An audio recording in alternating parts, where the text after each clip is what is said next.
Abrimos este último bloque ya con la presencia del economista José da Pena para analizar los hechos más destacados en materia económica de estos últimos días. José, ¿qué tal? ¿Cómo andás? Bien, muy bien. Muchas gracias por la invitación. Gracias a vos, José, por estar una vez más aquí. Y bueno, con la mira puesta en asegurar una oferta de dólares en la economía en estos próximos meses, el gobierno viene trabajando en un conjunto de medidas para estimular la circulación de los dólares que se encuentran en el colchón. José, ¿te parece atinada esta medida? ¿Crees que puede tener algún resultado significativo? Bueno, el punto es cómo se instrumenta, pero sí, en cierta forma es correcto tratar de sacar el miedo, que no es tonto, respecto de deshacerse los dólares. No debemos recordar que venimos con dos periodos de cepo, desde el año 2011, el primero hasta el 2015, y del 2019 hasta el 2000, hasta ahora, hasta el 2025, en los cuales la preocupación era cómo mantener el poder adquisitivo del poco ahorro que uno tiene. Entonces la preocupación era obtener dólares en lugar de vender dólares. Y generar esa confianza requiere de pequeños pasos que de alguna forma permitan, por más que se haya liberado el cepo, existe todavía ese componente psicológico de, bueno, ¿cómo hago para sacar esos dólares? Y es una buena noticia porque tarde o temprano el gobierno va a tener que restablecer su crédito en dólares, su crédito voluntario en dólares, y que la gente le pueda prestar, que el inversor le pueda prestar al gobierno de manera directa, como ha sucedido históricamente y como sucede en cualquier país normal del mundo, es un paso muy muy grande que se tiene que dar. O sea, de nuevo, desdramatizar el tema del uso del dólar dentro de la economía argentina. Pero bueno, hubo muchos cuestionamientos, ¿no? en los últimos días de que hubo un blanqueo hace muy pocos meses, y un blanqueo que está en curso, y además que este sería, ¿no? Otro blanqueo de facto sin legislación del Congreso, ¿no? Sí, de hecho esos son los comentarios. Y hay un segundo punto que creo que también es relevante. Volcar dólares a la economía puede tener un efecto también expansivo siempre y cuando exista una inversión detrás que permite expandir la frontera industrial. Entonces, si vos volcás muchos dólares dentro de la economía y no tenés ese incremento en la capacidad de producción, eso te puede generar algún efecto de inflación en dólares. Y eso no es algo que sea positivo, porque cuando empezás a generar inflación en dólares, suceden los problemas que suceden con cualquier moneda apreciada. Entonces se trata, en realidad, creo que al final del día el desafío es justamente generar los incentivos para que exista esa inversión que te permita ampliar, que te permita incrementar, que te permita crecer, y en ese poder volcar en la economía esos ahorros que en principio están custodiados de forma tal que les permita expandir la economía, es algo bastante positivo.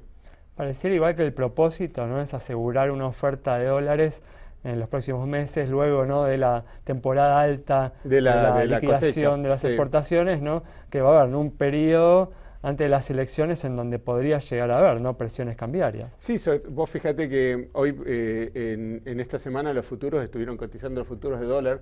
Ahora ya se habla de un mercado unificado, o sea que ya no hablas del dólar oficial, hablas del dólar del MULC, ¿no? El dólar y los futuros con el A3500 que tiende a reflejar el precio que le pone el Banco Central. Y la tasa de rendimiento de los futuros estuvo por debajo de la tasa en pesos.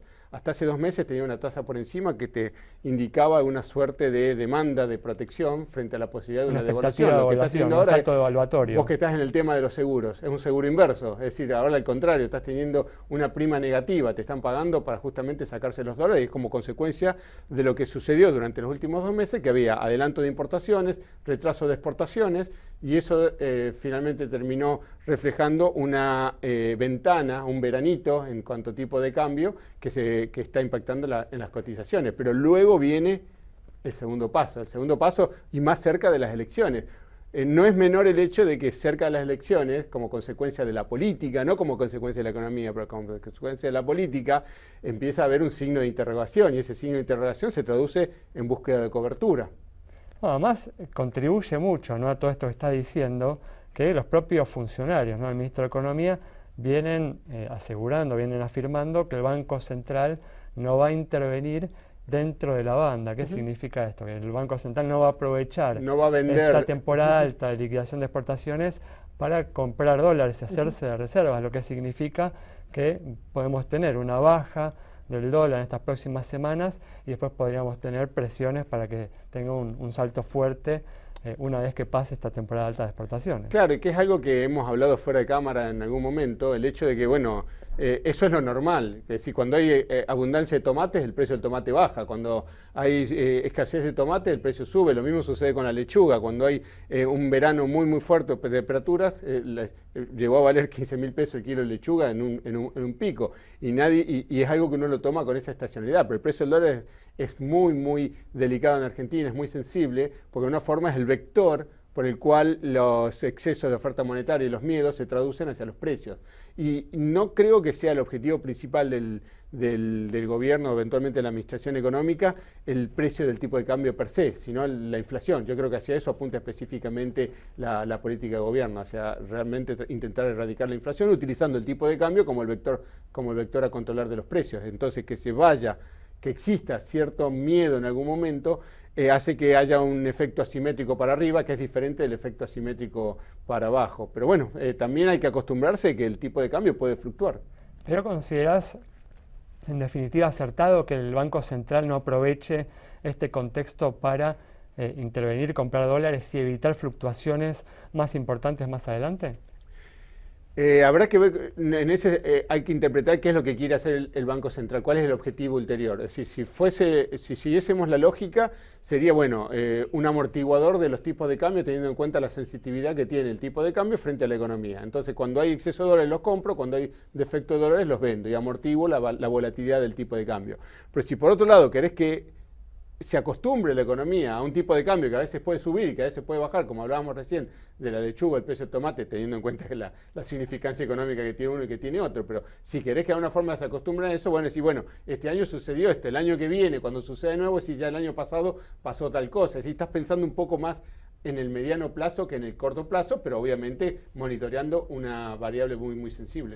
Y por otra parte, José, la persistencia, ¿no?, del riesgo país por encima de los 700 puntos en estos últimos días. De hecho, hubo una leve suba del riesgo país que se acercó hacia los 800 puntos. ¿No tendrá que ver con esto, con que el mercado hoy está viendo que el Banco Central no está aprovechando una buena oportunidad para acumular reservas?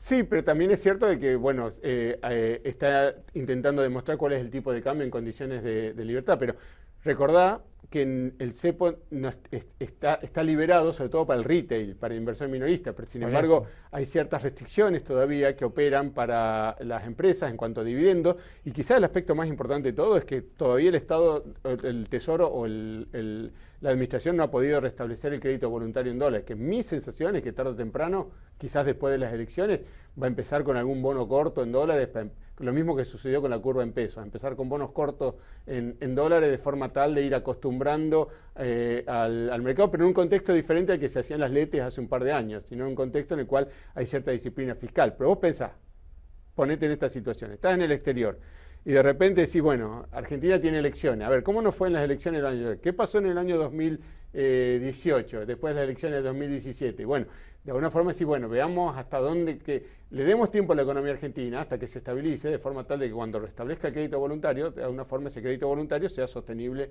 en el tiempo. Y teniendo el FMI, obviamente que no estás en condiciones de decir, bueno, la situación está resuelta, la situación está saneada. Estás saliendo de la situación. Muy bien, José, muchas gracias. No, al contrario, muchas gracias a ustedes. Cerramos entonces el programa de hoy con el análisis detallado del economista José da Pena sobre la situación de la economía y sus perspectivas hacia los próximos meses. Nos reencontramos el próximo miércoles a las 20:30 aquí en Metro.